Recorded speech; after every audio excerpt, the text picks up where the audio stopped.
आदिवासी विरोधी ये सरकार नहीं चलेगी, नहीं चलेगी, आदिवासी विरोधी ये सरकार नहीं चलेगी, नहीं करो, चालू करो, पोस्ट मैट्रिक शिष्यवृत्ति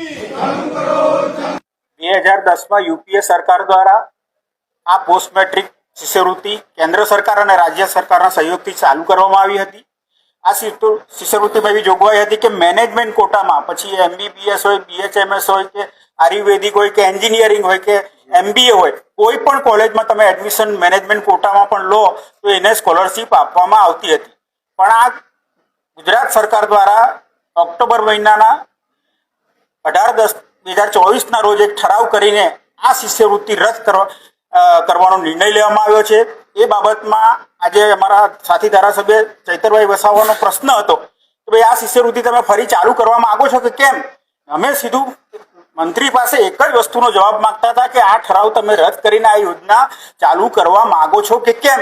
તો હા કે નામાં જવાબ આપો। તો મંત્રીશ્રી હા કે નામાં જવાબ આપવાને બદલે વાર્તાઓ કરતા હોય, કોલેજમાં પીરિયડ લેતા હોય એ રીતે લાંબી લાંબી વાત કરીને અમને જવાબ નથી આપ્યો। એટલે અમારી માગણી છે આ સરકાર પાસે કે આ યોજના ફરી ચાલુ થવી જોઈએ અને આ પરિપત્ર રદ થવો જોઈએ।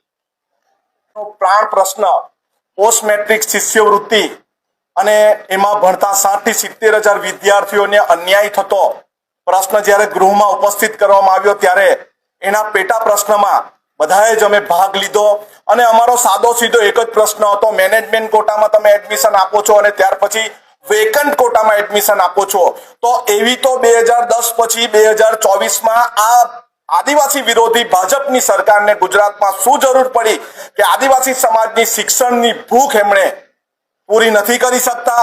અને 28/10 પરિપત્ર જ્યારે અમે પેટા પ્રશ્નમાં પૂછવામાં આવ્યું કુબેરસિંહ ડિંડોરને કે 28/10 પરિપત્ર તમે રદ કરવા માંગો છો કે નહીં, તો એમણે એનો જવાબ આપવાનું ટાળીને જે પણ ખાનગી સંસ્થાઓ ખરાબ કામ કરે છે એ વાત કરે છે। ગુજરાતમાં આદિવાસી સમાજના 27 ધારાસભ્ય છે, પરંતુ ભાજપનો એક પણ આદિવાસી સમાજનો ધારાસભ્ય ઉભો થઈને અમને સપોર્ટ આપ્યો નથી। આ સરકાર આદિવાસી સમાજની વિરોધની સરકાર છે। ભણે આદિવાસી સમાજ, ભણીને GNM ANM કરીને ડિપ્લોમા એન્જિનિયરિંગ કરીને કંઈક કામ કરે એ આ સરકારને ગમતું નથી। એટલા જ માટે 2010માં ચાલુ કરેલી આ પોસ્ટ મેટ્રિક શિષ્યવૃત્તિ બંધ કરવાની વૃત્તિ એ લઈને આવ્યા છે। જ્યારે મંત્રીશ્રીને અમે પ્રશ્ન પૂછ્યો છે આદિવાસી સમાજની શિક્ષણની ભૂખ પૂરી કરવા માંગો છો કે કેમ, તો એમણે એક શિક્ષક પીરિયડ લેતા હોય તેવી પીરિયડની પૂરી વાત કરી, પરંતુ આદિવાસી સમાજને અન્યાય થાય છે અન્યાયની વાત, ન્યાય અપાવવાની વાત નથી કરી। પરંતુ અમે એકજૂટ છે, અમે થોડા છે પણ અમે લડવાના મૂડમાં છે। આદિવાસી સમાજ અન્ય સમાજને કોઈ પણ અન્યાય થશે અમે અન્યાય સહન કરવાના નથી।